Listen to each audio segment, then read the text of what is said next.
자, 2023 수능특강 문학 오늘은 현대소설 9번 박완서 작가의 겨울나들이 시작합니다.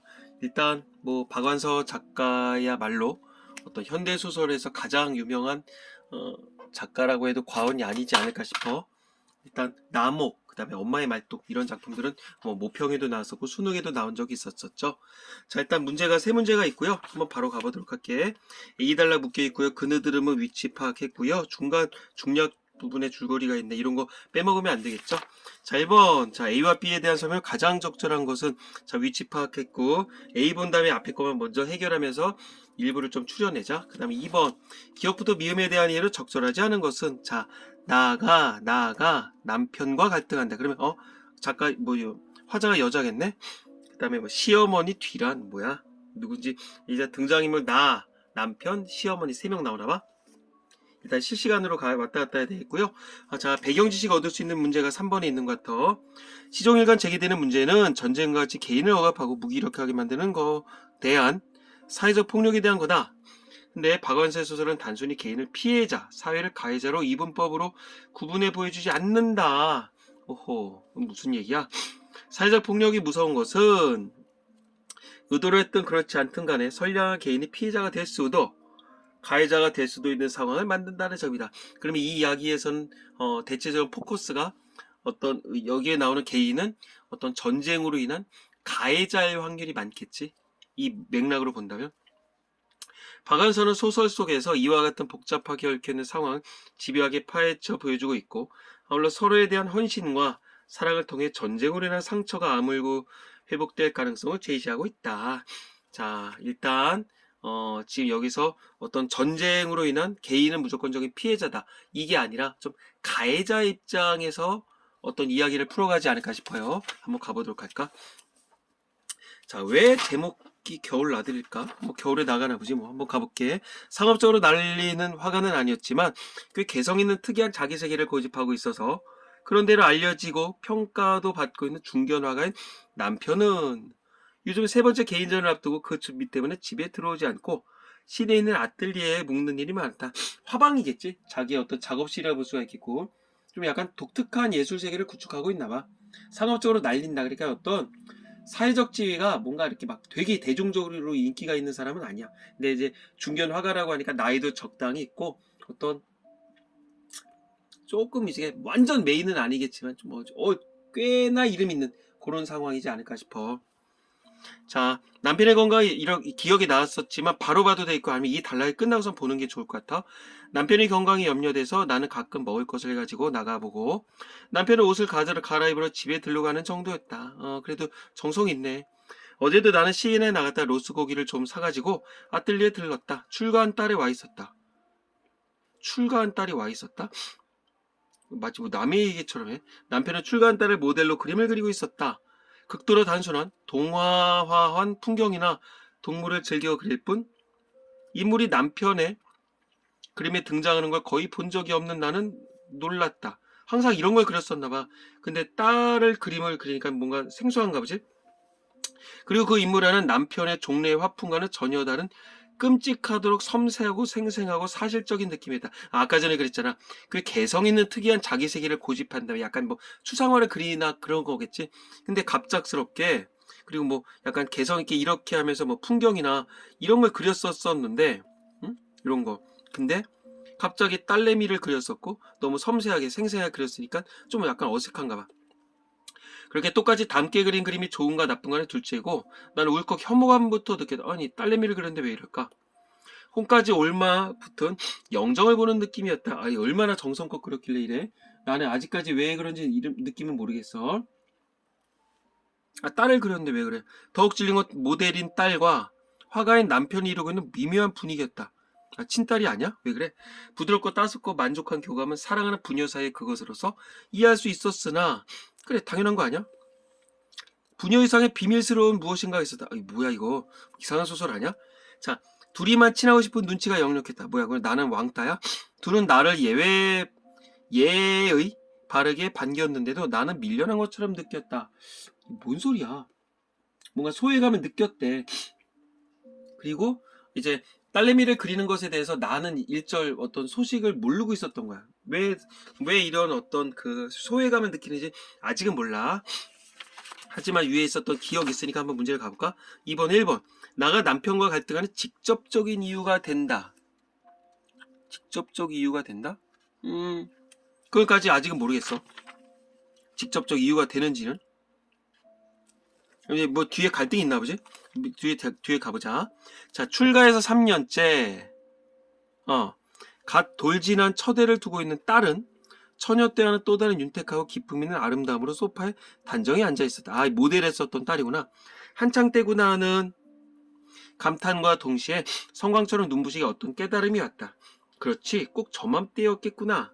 남편이 난리통에 첫 번째 아내와 생이별한 게 꼭 첫 번째 아내가 지금 딸만한 나이, 이거네. 그럼 이 딸, 모델을 했었던 딸은 이 여자 입장에서, 어떤 서술적 자아 입장에서 자기 친딸이 아닌 거야. 생모는 어떤 전쟁통에 죽었겠지. 아까 전에 3번 문제에 나왔었잖아. 전쟁이다. 전쟁 때 죽었는지 어땠는지 모르겠지만, 그때 그 사이에서 나왔던 딸이었던 거야. 깨달으면 나에게 얼마나 충격적이었던가. 그러니까 지금 이 딸내미의 나이 때, 이 남편의 정말 본처랄까? 그 사람의 그 나이 때 이제 헤어졌고, 그만큼 세월이 흐른 거지. 깨달으면 나에게 얼마나 충격이다. 더군다나 딸은 내 친딸이 아니고 남편과 첫 번째 아내 사이에서 난 딸이다. 딸을 엄마를 닮겠지. 나를 닮지 않고 그 생모를 닮았겠지. 남편은 딸을 통해 이북에 두고 온 당시의 아내의 모습을 되살렸음에 틀림없다. 그러니까 이 여자는 자기 딸내미를 그려줘. 사실은 자기 딸은 아니잖아. 내 뱃속으로 난 딸은 아니니까 거기 그 딸내미를 그린 남편을 통해서 아니 이 남자 지금 내가 아내인데 아니 거기 북에 두고 온 아내를 지금 그리고 있는 거야? 이런 질투심을 느꼈다는 얘기네. 나는 그 여자보다 훨씬 초나래지만 지금 옆에서 볼품없는 꼴로 늙어가고 있는데 아이고 그 여자 결국 어떤 이 딸의 생모를 얘기를 하겠지. 남편의 가슴 속에 지금의 딸의 모습처럼 빛나는 젊음과 아름다운 간직이 있었구나 싶자 질투가 독사대가리처럼 고개를 드는 걸 느꼈다. 자, 이런 비유법도 나왔네. 자, 그러니까는 어떤 딸이 어떤 질투의 대상이 아닌 거지. 실질적으로 그 전처를 그리워하기 때문에 자기 딸내미를 그렇게 사실적으로 그렸겠다. 그래서 어떤 전처에 대한 질투감을 느끼는 거네. 자, 여자의 질투를 위해선 휘어잡을 머리채가 마련되어 있어야 된다. 그러면 나는 지금 누구의 머리채를 휘어잡을 수 있단 말이냐. 여기서 누구의 머리채를 휘어잡고 싶겠냐. 딸내미겠냐 아니면 그 전처겠냐. 전처는 지금 북에 있는 거잖아. 죽었는지 살았는지는 모르겠지만 나는 점잖게 예사롭게 굴 수밖에 없었고 그건 여간한 고통스러운 게 아니었다. 무지하게 고통스럽다는 얘기겠지. 자, 발산시키지 못한 질투심은 서서히 여지껏 산 게 온통 헛산 것 같은 허탈감으로 이어졌다. 자, 이 질투심이 허탈감으로 이어졌다. 그치? 이제 질투심 표출할 길도 없어. 막 머리끄댕이를 잡아당겨야 되는데 그러지 못하는 거야. 그러면 나는 지금껏 뭐였었지? 이 가족을 위해서 십수년이 아니지. 이 딸내미가 결혼하고 서니까 꽤 오랜 세월 동안 이렇게 나는 헌신했어요. 난 뭐야? 이런 마음이겠지. 자, 중략. 남편과 딸에 대한 배신감에 혼자서 겨울여행을 떠났구나. 그래서 겨울 나들이가 되는구나.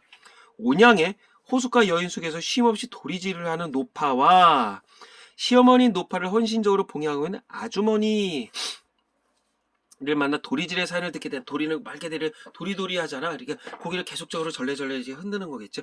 자, A 달라겠으니까 일단 문제를 가봐야 되겠지. 1번 문제 설명으로 가장 적절한 것은 A는 관찰자의 시점에서 하더라. A? 관찰자? 이게 왜 관찰자야? 어떤 그 사건의 중심에서 자기와 관련된 이야기를 하고 있는 거지? 관찰자 아니지. 그 다음에 인물의 행동 묘사를 하고 있다. 인물의 행동 묘사 아니죠. 전체적으로 봤을 때 행동이라기보다 자기 어떤 심리 상태에 대해서 얘기를 했죠. 행동 아니야. 그 다음에 이야기 밖에서 풀어가고 있다. 아니지. 주인공이 나라며. 인물 사이의 갈등이다. 이게 인물 사이의 갈등일까? 인물 사이의 갈등이다. 여기는 정확하게 얘기하면 일단 나랑 남편 그리고 어떤 그 사이에 있었던 딸 그리고 실질적으로 그 지금 북에 있는 이북에 있을지 모르는 이 남편의 전처에 대한 갈등으로 인한 내적 갈등이라고 봐야 되겠지. 내적 갈등. 이거는 이 갈등은 아니 내적 갈등이죠. 그다음 5번 서술자가 자신과 관련해 사건 맞네. 요거겠네. 일단은 그 뭐야 빼봐. 이렇게 시험에 실제로 나오진 않겠죠. 자 다음에 가볼게.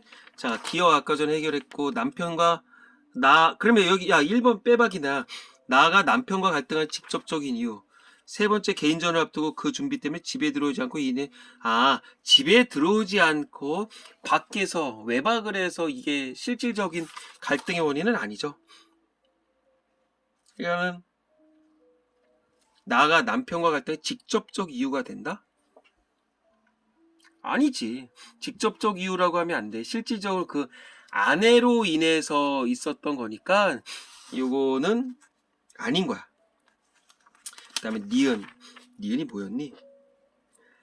아까 니은 봤었는데 남편은 딸을 통해 이북에 두고 온 당시 아내 모습을 되살렸음에 틀림없다. 나가 질투의 감정을 갖게 된 근거를 제시하고 있다. 그랬었죠. 아내 전처에 대한 그 질투심. 자, 그러면 다음에 가볼까? 난리가 났다고는 하지만 순박하던 마을 사람이 무슨 도척의 영신이라도 씬 것처럼 어떤 귀신 씬 것처럼 서로 죽이고 죽이는 외에는 대포 소리 한번 제대로 난 적이 없던 마을이 이게 어디야? 온양이네. 벼랑간 비행기가 날아와서 기총 소사와 폭탄을 쉴 새 없이 퍼붓고 앞산 뒷산에서 송소리가 며칠 계속해서 콩복듯이 나더니만 계속 비유가 나오네.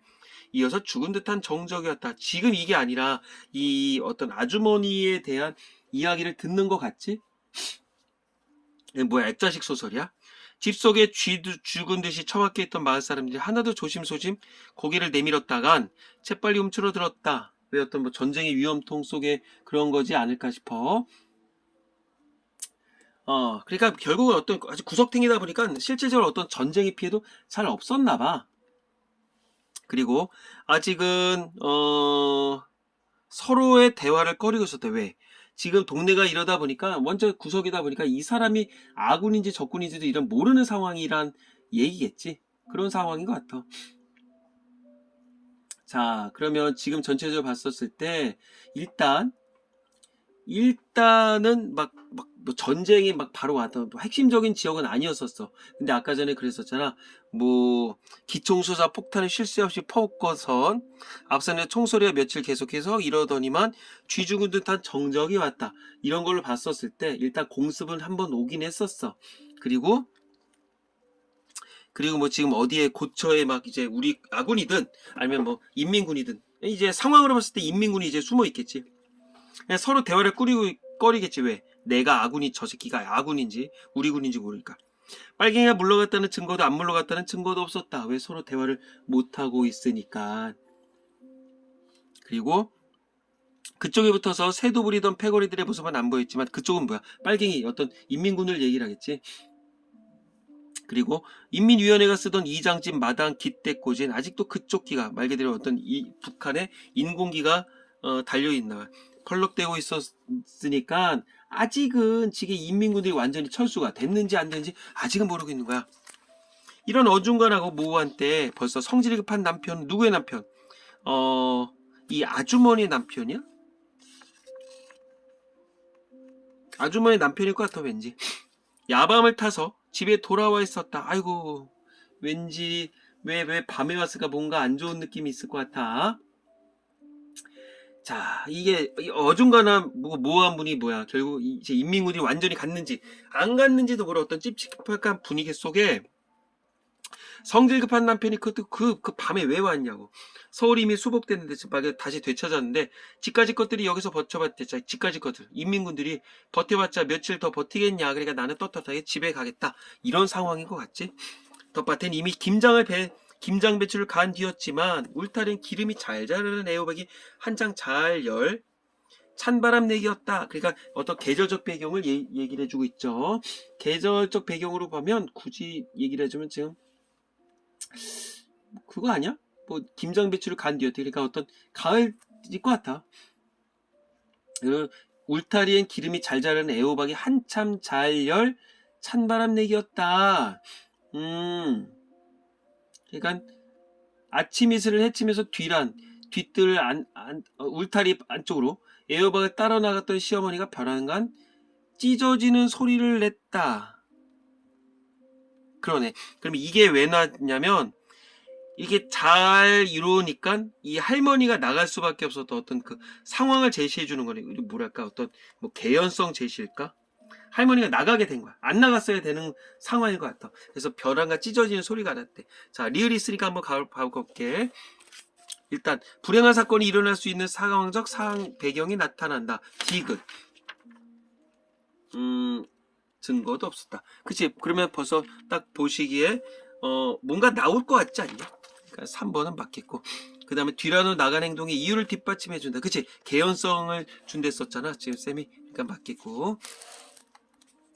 자, 몰라요. 정말 난 모른단 말이에요. 이 할머니가 얘기를 하는 거겠죠. 소름이 쫓겨지고 간담이 서는데 처참한 비명이었다. 누가 부르는 거야? 이 시어머니, 즉 여기서 도리도리가 할머니. 그녀도 뛰어나가고 그녀의 남편까지도 엉겁게 뛰어나가. 아이고야, 나가지 말았어야 되는 것 같은데. 잠깐 아무도 분별력이 없었다. 분별력이 없으니까 이제 자기 어머니 그리고 자기 시어머니가 앞에서 막 찢어지는 비명을 지르니까 나간 거야. 저만치 뒷간 모퉁이에 폐잔병인 듯 싶은 지치고 남루한 인민군이 서놈의 일제에 총뿌리를 시어머니에게 겨누고 있었다. 이 새끼들이 여기 왜 있었는지 아직까지는 모르겠어. 아, 분위기 안 좋아. 그들도 놀란 것 같았다. 이제 빨갱이들이. 그들은 처음부터 누굴 해치려고 나타나기보다는 그냥 시어머니와 마주쳤거나 마주친 김에 옷이나 먹을 것을 달랄 작정이었는지도 몰라. 그러니까는 뭔가 일을 터뜨리려고 총뿌리를 겨눈 것 같진 않아. 근데 갑자기 남자가 뛰쳐나가고 어떤 젊은 여자가 뛰쳐나가니까 내가 인민군이어도 놀랬을 것 같아. 자, 인민군의 미움 가볼까? 인민군이 그녀의 남편을 해친 일이 우연적 사건일 수 있음을 알려준다. 그치, 이런 거겠지.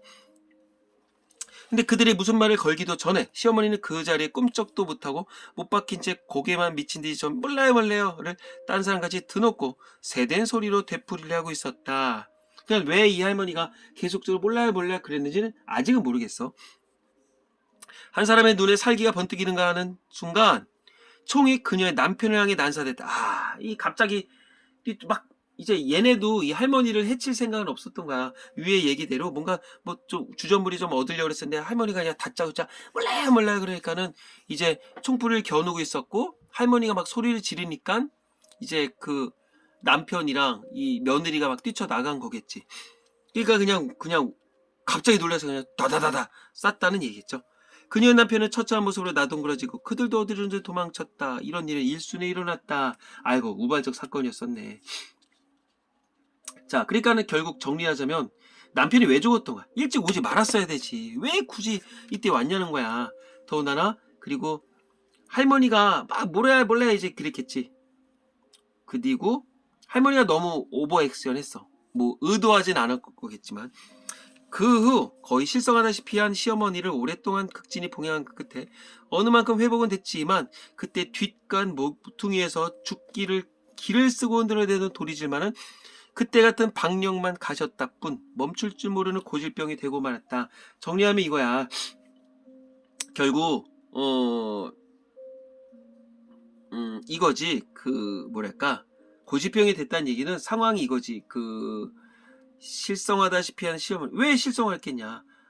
내 앞에서 내가 뭐 도리도리 하고 막 몰래 그러는 과정에 내 아들내미가 뭐 총에 맞아 죽은 거 아니야. 그리고 결국 어떤 죄책감도 있지 않을까?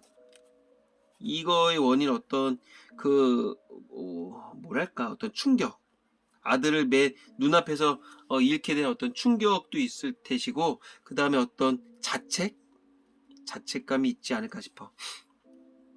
자, 도리질만은 그때 같은 방역만 가셨다 뿐, 그러니까 막 몰래 소리만 지르지 않을 뿐, 모르는 고질병이 되고 말았다. 그냥 기운이 빠졌는데도 그냥 수십 년이 지났는데도 고개를 계속 잘라잘라 흔들고 있는 거야. 그래서 도리도리 할머니는 이 동네 명물 할머니가 됐다. 그러니까 어떤 특징이 있으니까 글쎄 이거를 뭐 인기 스타라고 얘기는 할 수 없겠고 그런 상황이지 않을까 싶어. 일단 문제를 풀어보고 나서 좀 몇 가지 추가적인 얘기를 해줘야 되겠지. 1번 문제, 자, 아까 5번 볼까? B는 다른 인물에게 벌어진 사건을 서술하고 있다. 뭐, 맞았네. 다른 인물이 누구였었어? 어떤 그 아주머니, 그 다음에 남편, 그리고 그 할머니겠죠? 5번 맞았겠고, 뭐 나머지 볼 것도 없어. 그 다음에 2번, 이거 답은 아까 해결했고, 그 다음에 3번 문제 가볼까? 도리지는 본의 아니게 죄책감에서 비롯된 것이라 볼 수 있겠다. 이거가, 맞죠? 그 다음에 2번, 나와 시어머니의 상처는 모두 6.25 전쟁 중에 받은 것이란 점에서 두 사람은 전쟁의 피해자라고 할 수 있다. 아니지. 할머니는 직접적인 피해자겠지. 근데 이 아주머니, 여기서 얘기하는 내가 어떤 전쟁의 피해자다? 그런 건 아니겠지. 결국 내가 남편과 갈등을 겪게 되는 게 나랑 남편이랑 살림을 차린 건 전쟁 이유겠지. 2번 틀렸네. 3번, 시어머니를 극진히 봉양한 그녀의 헌신은 전쟁으로 인한 상처를 아물게 할 가능성을 보여주는 것이라고 볼 수 있겠다. 그렇게 이해할 수가 있겠지. 이에 대한 얘기는 여기 고스란히 나오고, 시어머니 인민군으로부터 아들을 지켜내지 못했다는 점에서 아까 1번 선택지랑 같죠. 사회적 폭력 앞에 무기력할 수밖에 없는 개인의 모습을 보여준다. 맞겠고, 나의 남편 전쟁으로 인해 아내를 잃었다는 점에서 피해자이지. 딸과의 미묘한 분위기로 나에게 상처를 주었다는 점. 그치. 이렇게 볼 수 있지. 내가 무슨 죄야. 내가. 이것도 맞네. 좀 그러니까 주인공은 되게 어떤 슬픈 운명인 거지. 이 여자를 어떤 가해자라고 볼은 절대 없을 것 같아. 자, 그러면 잊을 수 있으니까 어떤 제목의 의미에 대해서 얘기를 해볼까? 겨울나들. 일단 겨울은 어떤 계절적 배경 굳이 나왔었으니까 특별히 얘기를 안 해도 되겠지. 그 다음에 왜 굳이 겨울로 갔었을까? 스산하잖아. 외로운 거야. 어떤 소외감이랄까? 어떤 외로움 이런 걸 나타내기 위해서 이렇게 하지 않았을까 싶어. 뭐 허탈감 그런 거라고 볼 수 있겠고, 그 다음에 나들이 어디 갔었어? 아까 전에 그 온양에 갔었지. 온양에 가서 이 아주머니와 그 할머니의 이야기를 듣게 되는 거 아니야? 그러면서 사실은 이제 뒤에 얘기를 해주면 내가 이제 서울로 이 할머니의 이야기를 통해서 남편의 상처가 어땠을까? 이제 그런 걸 다시 환기를 하게 돼. 그러면서 여기서 얘기하는 아주머니가 서울행을 하게 된대. 그래서 같이 기차를 타고 올라오는 이야기가 뒤쪽에 나오거든. 그러니까는 온양을 가서 어떤 내가 좀 느끼지, 요즘 조금 약간, 화가 났지만, 그런 가족에 대해서 느끼게 된다. 그래서 결국 제목의 의미는 뭐야? 뭐 짧은 여행을 통해서 어떤 방황을 그치고 어떤 삶의 깨달음을 얻게 되더라. 이렇게 보면 될 것 같아. 방황 줄이고 어떤 가족에 대한 어떤 깨달음을 얻게 되더라. 이렇게 보면 될 것 같아요. 자, 그 다음에 액자식 구성이겠지. 이제 중요한 거 굳이 얘기를 해주면 액자식 구성. 시점이 좀 차이가 있다. 외화에서는 아까 전에 1인칭 주인공 시점이라고 얘기를 해도 되겠지. 하지만 내화는 누구야? 이 아주머니와 온양에서 있었던 이야기잖아. 이거는 어떤 전지적 작가 시점이라고 해도 될 것 같아. 전지적 작가 시점. 외화는 1인칭 주인공. 그 다음에 내화는 외화는 1인칭 주인공. 그 다음에 내화는 전지적 작가 시점. 그랬었고, 그 다음에 굳이 특징들 좀 몇 가지 찾아볼까? 여기서 포커스는 할머니. 인물의 어떤 행동의 뭐 원인, 뭐 내력을 얘기를 해준다. 그 다음에 뭐 계속적으로 어떤 뭐 비유법들 나왔었어. 앞 페이지에서 독사 대가리 이런 것들 나왔어. 비유를 통해서 얘기를 하고자 하는 건 뭐였어? 어떤 심리 상태 표현, 심리 상태. 그 다음에 액자식 구성됐었고, 그 다음에 굳이 얘기를 하자면 원점 회귀형 여로용 소설이라고 해도 돼. 서울에서 출발해서 온양 갔다가 다시 돌아오는 이야기니까. 그 다음에 뭐 주제를 얘기를 하자면 그거였지. 어떤 가족의 사랑, 전쟁의 상처를 극복하더라. 이렇게 보면 될 것 같아. 자, 등장인물의 심리 상태 변화 있다 없다? 있다. 이것도 얘기를 해야 될 것 같아. 심리 변화. 맨 처음에 아까 놀라움이었죠. 그 다음에 맨날 그 풍경만 그리던 양반이 딸내미 너무 사실적으로 그러니까 혐오감도 느꼈다 그랬었어. 그 다음에 그 딸이랑 아빠가 너무 다정한 것 같아서 소외감을 느꼈었고, 그 다음에 내 딸이 아니지, 어떤 전처의 딸이지, 어떤 이런 그 질투감을 느꼈었고, 그 다음에 자 나는 뭐야? 그러면서 여기서 아까 전에 뭐 허탈감 이런 식으로 했었고, 그래서 말 그대로 고잉 이제 여행을 하게 되더라, 이런 거였었죠. 자, 그러면은 여기까지 보겠습니다. 수고했어요.